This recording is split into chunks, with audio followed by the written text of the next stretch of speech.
হবিগঞ্জ ব্রাহ্মণপাড়া 6 নির্বাচনী আসনের 5 নির্বাচনী আসনের এটিএম মিজানুর রহমান মিজান ভাইয়ের পক্ষে আমরা জাতীয়তাবাদী শক্তি ছাত্রদল যুবদল স্বেচ্ছাসেবক দল শ্রমিক দল সকল অঙ্গ সংগঠনের নেতা কর্মীরা রাজপথে একত্রিত হয়েছি মিজান ভাইয়ের পক্ষে।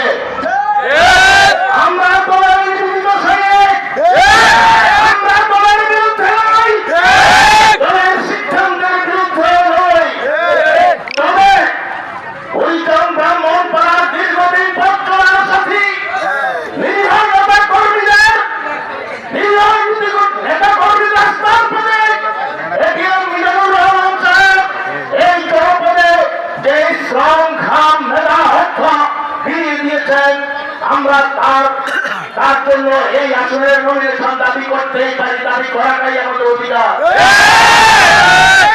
তবে দলের চূড়ান্ত সিদ্ধান্ত আমরা কখনো অমান্য করতে পারবো না, সিদ্ধান্ত পর্যন্ত অপেক্ষা করতে হবে। ইতিমধ্যে 3 তারিখ যখন সংক্ষিপ্ত ভাবে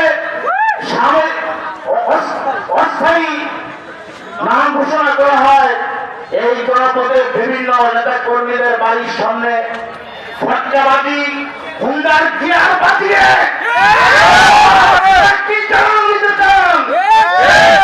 মিজান চেয়ারম্যান বানের জল ভেসে আসে নাই, আমরাও বানের জলে ভেসে আসি নাই। নির্বাচন করতে হয় আমাদেরকে আপসি নিয়ে নির্বাচন,